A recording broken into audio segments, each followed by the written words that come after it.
Alright, DARKAGE, it is Mr. Black here, and we are here with a DARKAGE battle report. Today I will be playing the Fire Caste Dragyri, and my assistant here, Curtis, will be playing the Brood. You all know who I am.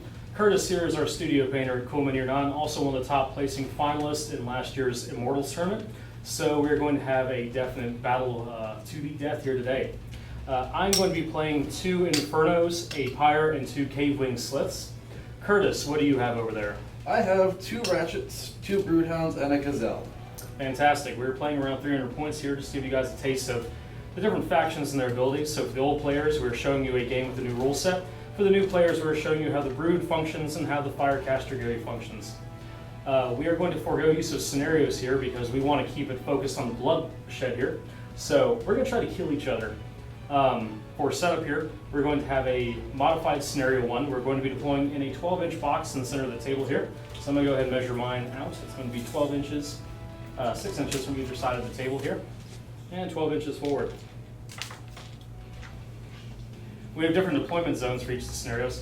So you might not have the same setup every game. Also, universally, they've been increased to 12 inches forward because we felt that increased the speed of the game, and that's something we wanted to see more of. So anyway, Curtis, let's go ahead and get this started. Let's go ahead and roll for a setup. I rolled a 18. I rolled 13. All right, Curtis here has 1 deployment, so basically he has the option of setting up one of his model names, such as Ratchet or Broodhound, and setting up all models of that name. Or he can declare one of my model names, and I'll be forced to set up all models of that name. Speaking of which, I would really like to know where your Infernos are going, so go ahead and set this up already. All right, my Infernos, which I have 2 of, I will go and deploy one of those each of the corners of my deployment zone. I could deploy them closer up so they can get the benefits of squad linking, but I am going to start with a little bit of a play and have them spread out, so they will come together if they need to later on. Curtis, it is now your turn to set up a model. All right, I will place my Ratchets up here on the front line. So this is a good place to put them. All right. Next, I'm going to put my Pyre. He is actually going to set here off to the center of both of those Infernos. Back to you. All right, I'm going to place the Gazelle, as I cannot place the Broodhounds yet since they have infiltrate. All right. So the Gazelle's just going to chill over here. All right. All right, the last thing I have is my Cave Wing Sliths, and they have the gliding deployment special rule, so they actually do not start in play. They will be coming down and play at a later turn. So I'm actually finished with setup, so back to you, Curtis. Okay, so I just have my Infiltrators left. Infiltrate in the new edition, how does that work exactly? So the new Infiltrate rules is you can deploy anywhere on the board that is outside 12 inches of my deployment zone. Okay. So you've got some leeway going forward here and off to the sides of it. You could actually deploy almost next to my deployment zone off to the side there, but that would be a little bit of a risky play, as the Fire Caste Dragyri are some of the most ranged Dragyri, and those heat guns are definitely something you want to avoid. Just hide behind the rock. All right, speaking of hiding behind the rock there, we actually did discuss the terrain before the game began to save some time. Basically, the cacti and these little areas here are going to be counting as light cover and a size of large. This piece right here is going to grant heavy cover and have a size category of huge. This fence over here is going to provide light cover. The fence will provide light cover. All the little refuse here is basically light cover. This is a 2-level terrain piece with the climbable keyword on the staircase and the rock face right here. Okay.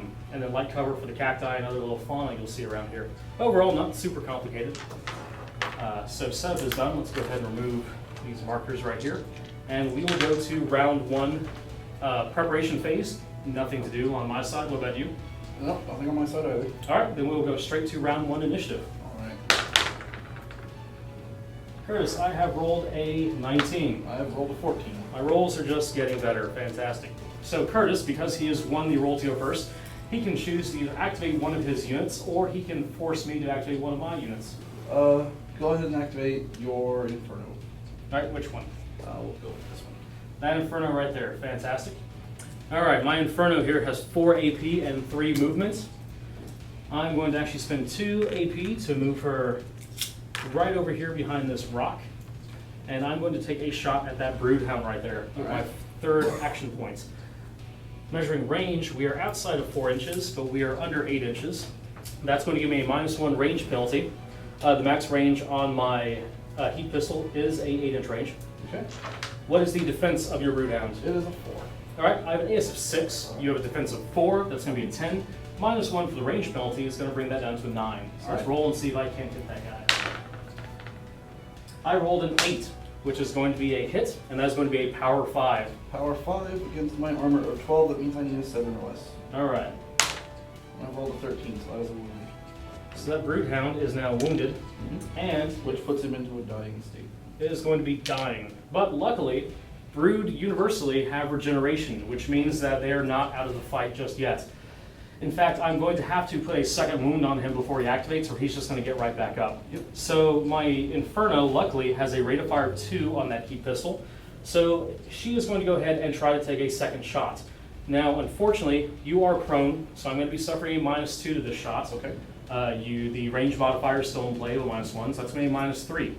So I had an ace of 6. Your defense was a 4. Yep. 10.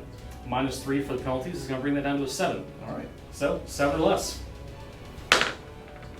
And unfortunately, I rolled an 8, which is not going to hit. Alright. That was her last AP, 2 to move, 2 to shoot. She is done. It is going to go to your turn. I will activate the Broodhounds, and they're going to squad link. I swear I didn't see that coming. Yeah. So when he activates on the new regen rules, he actually regens an HP right now. Yep, so he's going to get rid of that wound, he's going to get rid of that dying counter, and by your rules for regen, he's going to stand up from prone for free. Alright, so I don't have to spend the AP to stand up anymore. So basically, my turn was wasted because, I just didn't keep him down. Right. Okay. So, that in mind, he wants revenge because that kind of hurt.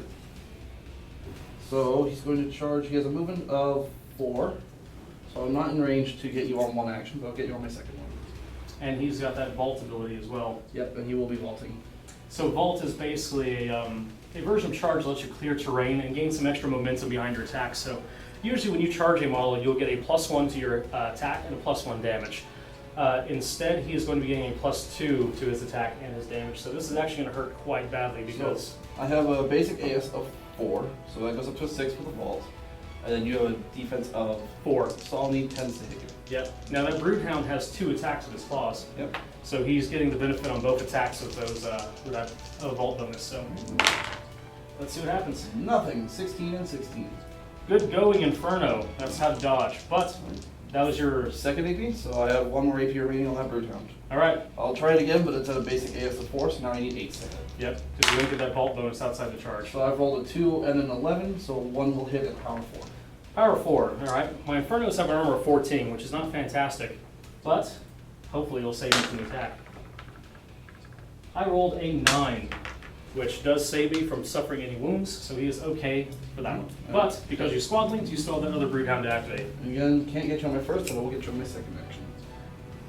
For the viewers out there, it is getting a little worse now because not only is he getting that vault bonus, but he's also getting a gang up bonus of a +1 attack and damage because he has got that ally in base contact. Alright, so that means I'm going to get AS 4 +2 for vault, which is 6, +1 for the gang of 7. And your defense of 4, it makes it 11 or less to hit. Yep. 14 or 19. Super! Wow, that Broodhound just not doing it for you. But Nope. hey, I'll take it. And then last AP, we're going to try and put something on him. So AS 4 +1 for getting up to 5, defense 4, I need 9s. 3 and a 2. Super. So there's 2 hits at POW 5 each. And this also triggers my bite latch on. Okay, so if I am alive, because he hit with both those attacks, he's going to get a free bite attack. So let's see what happens. AS of 5, sorry, power of 5 you said? Yep. Alright, I'm going to need 9 or lowers. Rolled a 19 and an 8, so I'm going to fail 1. I will suffer 1 wound. Luckily, my Inferno has 2, but you get that bite, which also automatically hits due to the latch on rule. Does it get the getting up bonus for the power? Yes, it does. It's treated as basically a normal attack, but you hit automatically. Right. So it's power 5 on that bite, you said? Power 6 base. Power 6 base, okay, going up to power 7 of gang up. Not good for me, because I'm going to need a 7 or less to avoid suffering any damage from that attack. I will roll... I will roll a 12, which is unfortunately a failure, so that Inferno is going to be killed by those Broodhounds. Alright. Oops, and don't want to move that terrain around too much. Unfortunately for me, though, they are in a bit of a forward position now. So they could suffer some retaliation on this. Retaliation there will be, by the way. I don't appreciate any of my Dragyri dying. Alright, back to my activation. I believe my Pyre wants to get some revenge because you have left those Broodhounds nice and clustered. So I'm going to spend 2 action points to move over 6 inches. She has a movement of 3 and 4. Sorry. That's obviously a male Dragyri. My third action, I'm going to throw a flame burst bomb. And I'm going to aim it onto this broodhound right here. All right. You are under 4 inches away, so I'm going to suffer no range penalties. I'm going to put down the template with the center hole of your base right here, so if it hits directly, it'll hit both your broodhounds. It is an AS of 7 plus your defense of a 4. That's going to make me need a 11 or less. Yep. I got an 11 exactly. So that is going to be a power 4 times 2 hit on both those broodhounds with the fire effect. So if you are not, well, you obviously won't be dead because you have regeneration, but I have set you on fire. Yep. So go ahead and roll this. You'll be set on fire on anything but a critical success. Right, so I have an armor of 12. You said it's 4 times 2? Yes, sir. So I need to roll 8 twice, and it'll be for this broodhound here. Let's roll a 10 and a 4, so that's a wound. So he is dying, he is wounded, and he is on fire. Wounded, dying, and on fire. He is not in a happy spot. And then the other broodhound, same deal. 10 and a 19 for his armor save. So Fantastic. Fire, wound, dying. Now, something to note, the terrain there is counted as contested, which basically there is an enemy model within an inch of it on both sides, which means that neither of us is going to get the benefits of that terrain. Had I not been within an inch of this terrain feature right here, you would be getting the heavy cover bonus we talked about earlier of a -4 to your defense. Yeah. So it would have been much harder for me to hit you. That's why I had to run up that close. Okay. Now I still have 1 AS left on that pyre. He is going to go ahead and actually charge up into combat. Yeah. Into that dying broodhound.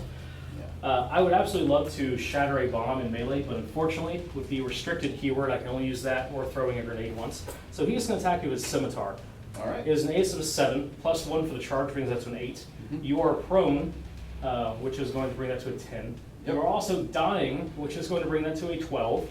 Plus your defense of 4. of a 4. So I need a 16 or less. Yep. This is the trick to taking down brood. You have to focus fire them. Once they're down, they're fairly easy to kill.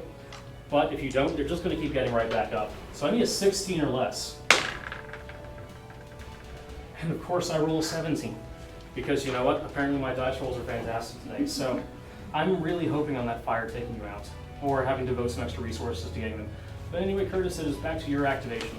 All right. In this edition, are we allowed to pre-measure? Pre-measuring is absolutely allowed in this edition of Dark Age. You can pre-measure anything at any time and as much as your heart's content. Okay, I'm going to check my range here with the gazelle to see how much it would take me to go there. I have a movement of 4, so I could get to you within 3 AP. So The gazelle is one of the fastest models in the game, featuring 4 AP and 4 movement. yep. For a staggering 16-inch threat range. We're going to charge that pyre with the gazelle. All the way over here. Yep, so on the 3rd AP, I'll get over here. Ouch. And then we're going to go with a double kick.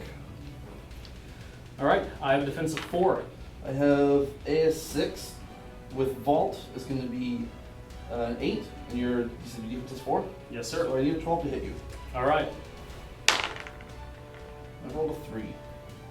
All right, what is the power on that double kick?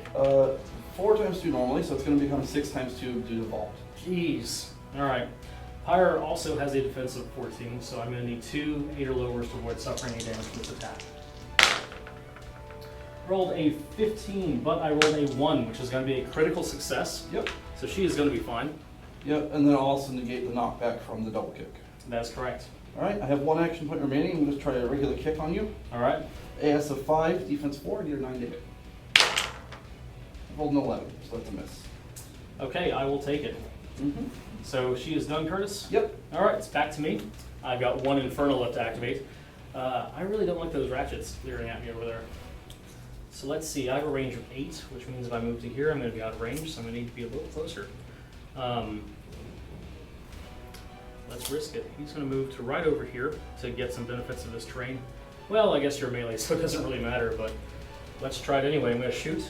We are within range right there. So we are going to be suffering a -1 due to the rage penalty, which brings my AS on that heat pistol from a 6 down to a 5. And I have a defense of 5. All right, so I need 10. Let's go ahead and get a shot off. I've rolled a 18, which luckily for me, they mal on a 19, so I came really close to shooting myself in the face.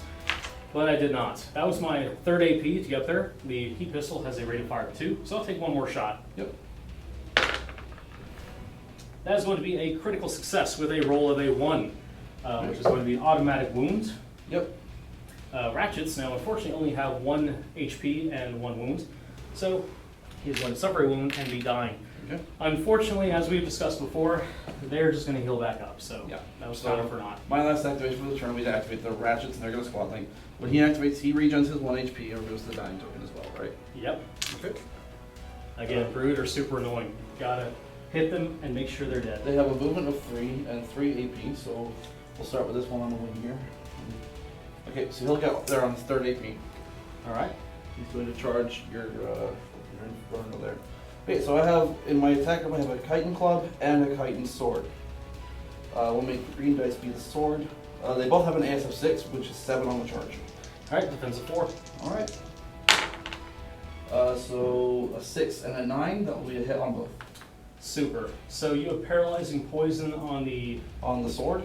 Okay, and then knock prone on the club. Yep. Alright, well, let's see if I can save against them. What is the power on those? 4, 5 on the charge. Okay, so this die here, Curtis, will be for the club. This die here will be for the sword. Alright. And I'm going to need 9 or lower due to my armor of a 14. I will succeed in the save against the club and fail 1 against the sword. So I will suffer 1 wound from the attack. I am going to be hit by paralyzing poison, so he's going to be down an AP on his next activation. And then you have a knock prone check. Alright. No, that's right, you saved it, but I still hit you. That's correct, Curtis. So knock prone needs a 10 or less. And I rolled an 11, so just barely failed. So luckily I'm not knocked prone there. Still down an AP when he activates, so still bad for me. And then the second ratchet is going to try and jump in there. He's not within 6, so he'll have to activate there on his last AP. Alright. Alright, so again, green will be the sword. AS 6, 7 on the charge, 8 from gang up, plus your defense of 4, I need 12. I've rolled a 3 on the sword and a 15 for the club, so only the sword hit. Super. Alright. And then there's power 6 on the charge with gang up. Ouch. Alright, I'm going to need an 8 or less. I rolled a 4, so luckily he is okay. The sword is what you hit me with? Yep, which is the paralyzing poison. Sweet. Another AP loss. So when he activates, he's going to be down to 2 actions on the next turn. Alright, I am done for the turn. So am I. So we go to lingering effects. Which would trigger their region? Yes. Well, one of them is this one here is already activated this turn, so he's already healed 1, so he is still going to be dying on fire. Okay. But this one right here will heal that wound and that dying. Still on fire though. Yep. Fire makes him look cool. Right, a flaming broodhound is exactly what I want charging at me. So we're going to go to round 2. Alright. Preparation phase. I'm going to bring in these cave-wing slits because I definitely need some reinforcements. Question is where to bring them down. You know what? They're actually not going to squad link together. I'm going to bring 1 down, hopefully right here. Yep. Oh, let's say right here. So I'm going to put him there. I'm going to roll scatter to see exactly where he goes. So I'm going to actually have to roll a die on the board here to see. He's going to go, wow, off that way 10 inches. Wow. So 10 inches off that way, right here. The other one's going to come into play, and you know what? I'm going to try that again with that one coming into play right here. Alright. I need you to hit there, buddy, okay? Or he will go 9.5 inches this way. Wow. I appreciate it, guys. Never Slits trust. just do not want to cooperate. Never trust slits to do a Dragyri's job.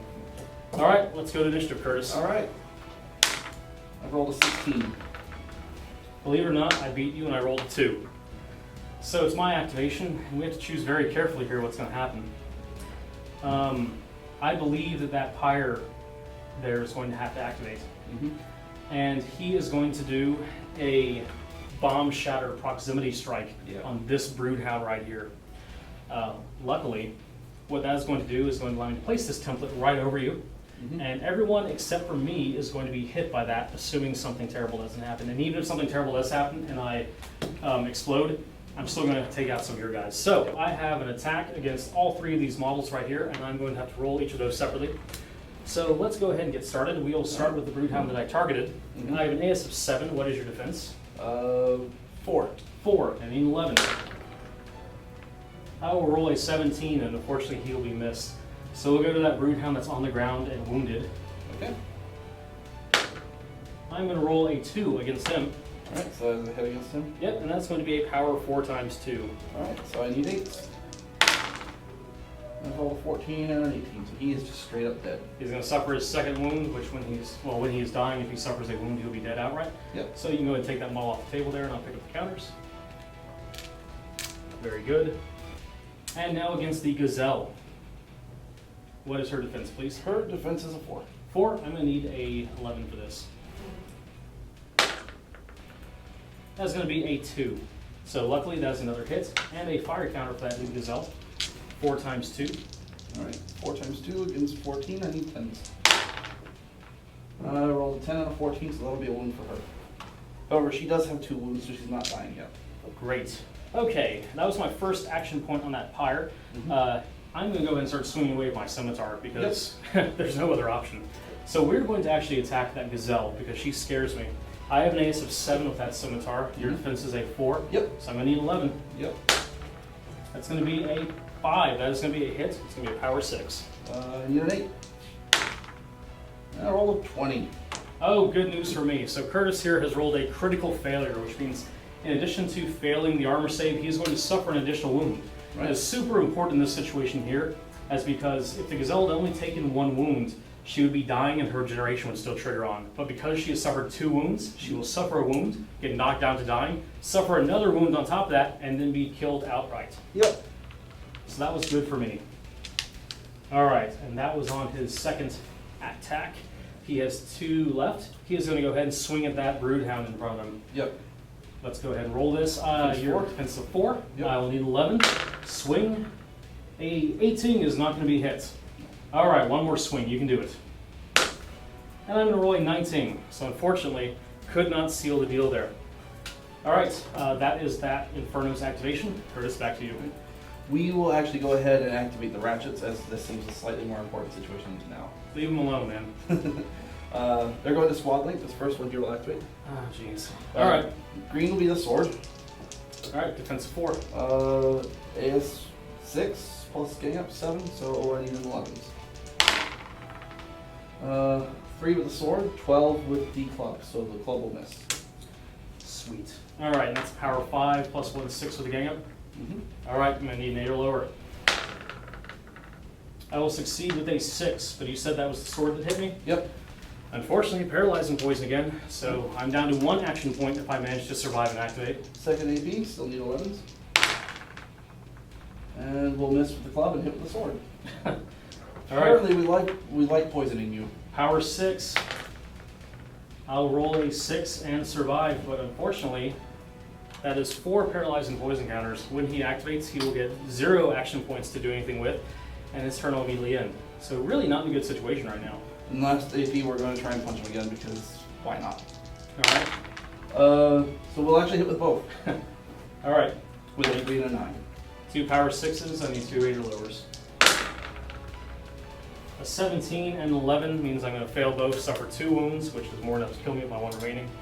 So he died paralyzed. Alright. That's a shame. Then the second ratchet's going to activate.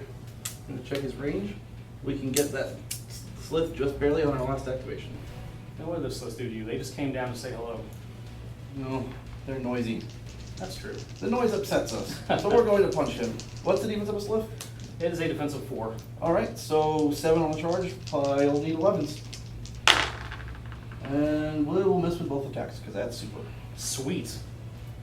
I rolled a 12 and a 13. All right. And that was his last action? Yep.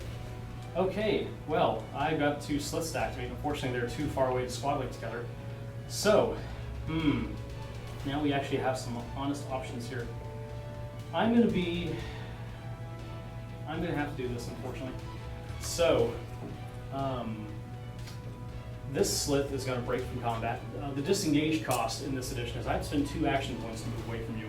So I only have 3 AP and 3 movement. So it's going to cost me 2 AP to be able to move 3 inches away. And I've got 1 action point left. I'm going to charge into combat with that Broodhound. Seems like a good idea. Now, slits are not that good, at least the cave wing slits are not that good in melee combat. But I really am, I feel like I'm losing here. because those ratchets are really scaring me, and that would make me feel a lot better if that Broodhound were dead. Yeah. So 2 claw strikes, an AS of 4, 5 on the charge, 6 with gang up. And defense of 4. I need 2 10 or lowers. I've gotten 1 hit, and that's going to be a meager power 3, but +1 for the charge, +1 for gang up is going to be a power 5, which is respectable. So against my armor 12, I'll need a 7.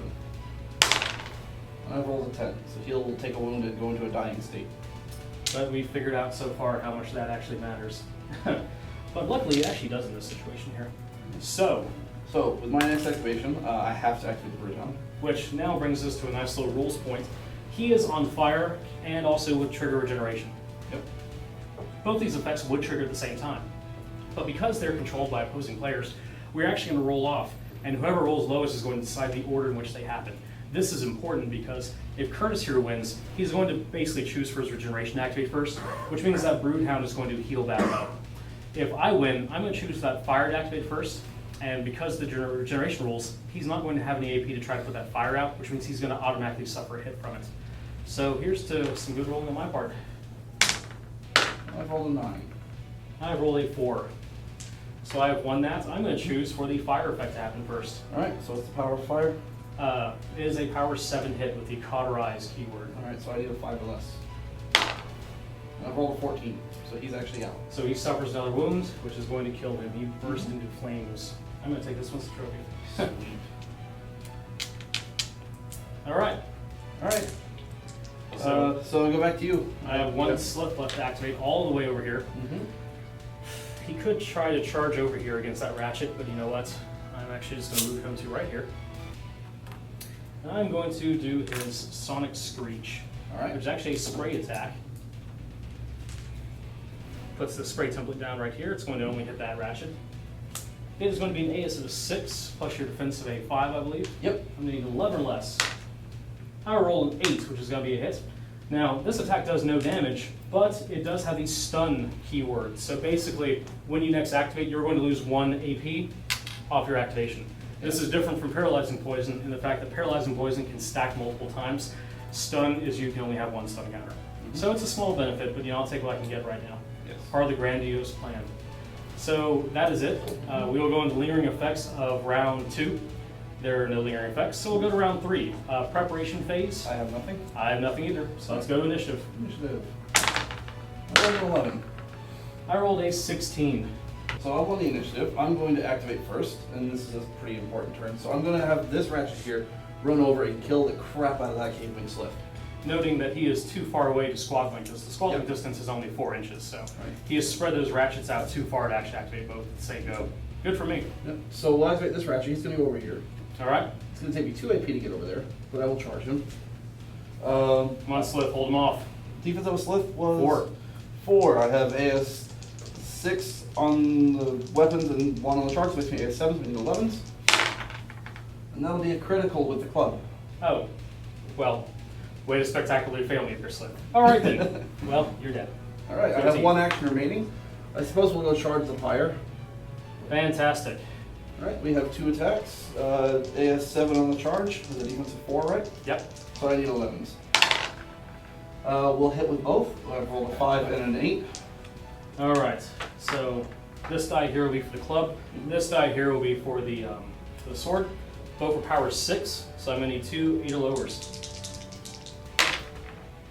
I will fail 1 with a 15. The club with the 15. All right. I will pass the sword with a 2. Okay. So I'm going to suffer 1 wound, and unfortunately, paralyzing poison is going to force me to lose an AP. And also knock prone check. Super. I need you to fail this really badly. Yeah, I've rolled a 12. Okay, fantastic. I will take that. All right, so my activation. I've got the pyre over here left to activate, and I've got this cave wing slip. That ratchet is already activated, so I'm not super scared about him. This one has yet to activate though, so this slip is going to go ahead and charge right up, and hopefully try to take him down. Again, really not good at killing stuff, but we'll try. AS of 4, 5 on the charge. What is your defense? I have a defense of 5. Need 10. 2 10 or lowers with these striking claws. I rolled an 18 and a 2, so that's going to be 1 power 4 hit. Right, so I need a 10. And of course I rolled a 19. So he is going to be Wounded and dying. All right, come on, Slip. This guy's easy prey. You can take him down. Let's get you a wounded and a dying marker. All right, whoops, nudge that piece of terrain there. All right, so that was my first AP. Oh. I have 3 on that cave wing slit, so I've got 4 more attacks coming at you. Wow. Okay. Then. AS of 4 plus 2 because you are dying is going to bring you up to a 6. Plus your defense is going to be a 5. I'm going to need 2 11 or less. Take him down. Or you can just go ahead and roll 13 and a 20. So 13 missed. The 20 is a critical failure on my attack, which means not only did I miss, but the attack actually cost me an additional action point. So that one, his 3rd action point, his chance of killing that guy. Let this be a note to anyone out there watching. Never trust slits to do anything important.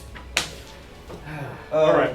So we'll go to me then. Yep. I have that guy left to activate, so we'll activate this wretched over here. He will regen and stand up from the dying state. Yep, and then he will then lose an AP because Right. of the stun effect from last round. So I have 2 AP.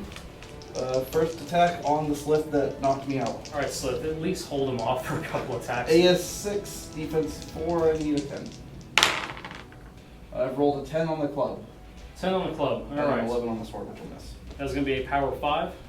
Power 4. Power 4. All right, I only have a pitiful armor of 10, so I still need a 6 or less. Cross your fingers. That's going to be a 15 and a failure. That Slip is going to get killed. Alright.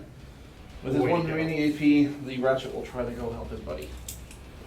All right. All right, Fire. It's all up to you. I really need that guy to die, and I'm also down in AP because of your paralyzing poison, so I only have 3 left. I'm going to go ahead and use my scimitar to start off because I could use that flame burst grenade, but I really want to save that for, well, hopefully I'll kill him and then charge over here. Yeah. Anyway, we'll attack the scimitar. I have an AS of 7 plus your defense of 5. I need a 12 or less. That is going to be a 12 exactly. Power 6. Alright. So I need an 8. I've rolled a 20. Ouch. 2 wounds.